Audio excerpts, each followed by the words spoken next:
adventure in the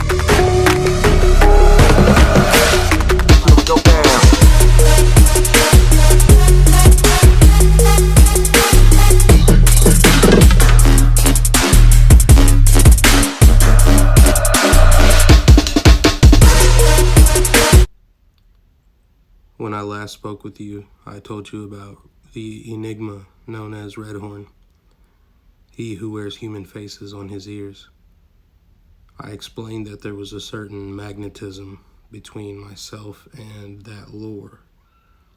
We found out his origin, how he stepped into his own hero's journey.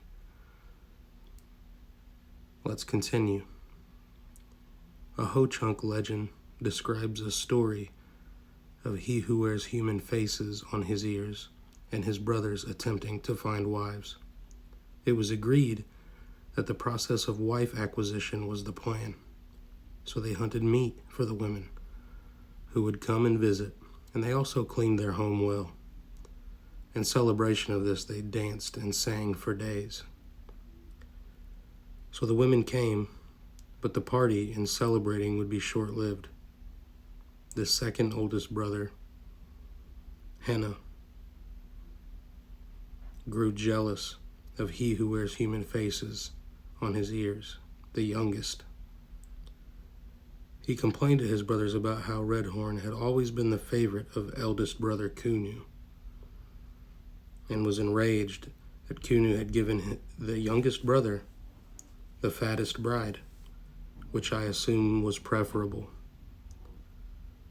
The eldest brother, Kunu, and the second youngest were loyal to Redhorn, but Henna and the other 6 brothers were definitely not. And so Henna hatched a plot to kill the youngest brother.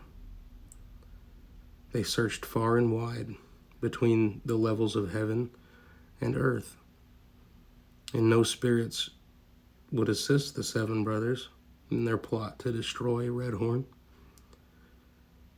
because the spirits had blessed the creation of Redhorn and would not betray him, until they came one day upon an oval shack in the woods.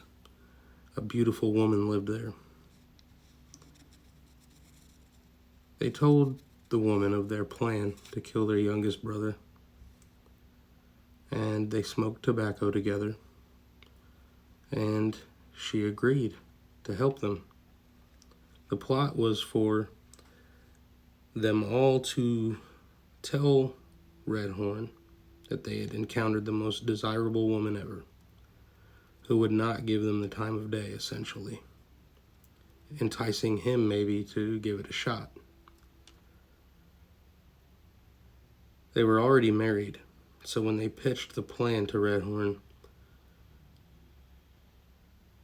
to go approach this woman, they recommended that they hide the truth from oldest brother Kunu, who would definitely not approve. So they got together as a group and went to the oval shack once more.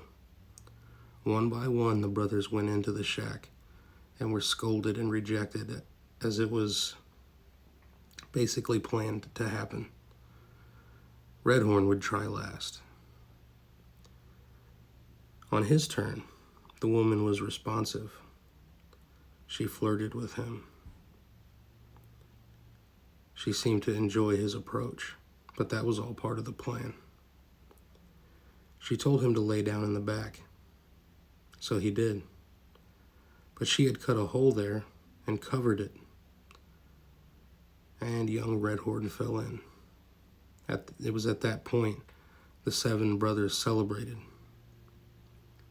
They returned home, where Henna, the second oldest, attempted to seduce Redhorn's wife, as he had coveted her for a while, and was basically the entire reason for this plan, lying to her, saying Redhorn had been laying with that woman in the Oval House ever since they were married. She tried to fight him off, but he used force. Then Kunu, the eldest, and the second youngest, who remained loyal to Redhorn, tried to stop the other brothers from assaulting Redhorn's wife. But they were outnumbered badly, 7-2, and they were beaten. But that beating gave all their wives just enough time to escape. But Kunu and the second youngest were cast out. They were asked to go leave and live together. When Redhorn came to, after his big fall into the underworld, he was basically in the center of a water spirit lodge where everyone was, quote, smoking profusely, according to the translation, and planning on eating him. This did not make him happy. 2 water spirits, Otter and Loon, for some reason felt loyal to Redhorn. And somehow Redhorn busts out of the chains they used to bind him. He began smashing each spirit with wood, and as he did so, they would burst into flames. They tried to hide in the water, but he even set the water aflame. He burned their entire village down and killed all but 2 spirits because he wanted humanity to know that there were evil water spirits there. Otter and Loon, being loyal to Redhorn, were allowed to go to the surface world. Redhorn returned to his home, and as you can imagine, he was furious. He confronted his brothers, and they tried to play it off as a joke, but Redhorn wasn't laughing. He beat his brothers badly with wood, as he'd done the water spirits. It was at this point that he revealed their true identities as foxes and coyotes, the tricksters of nature's world.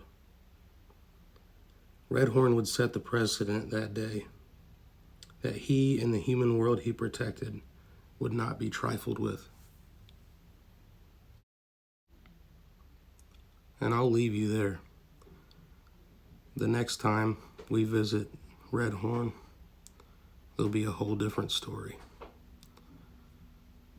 But I think from this story you can gather that while Redhorn doesn't necessarily start trouble, he certainly knows how to end it.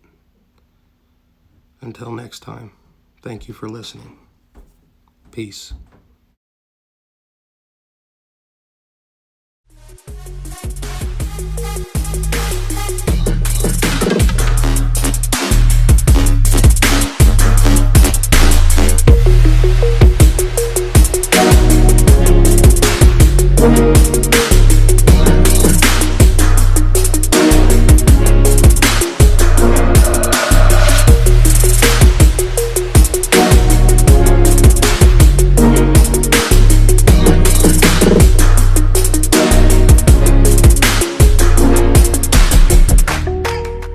Going up the stairs.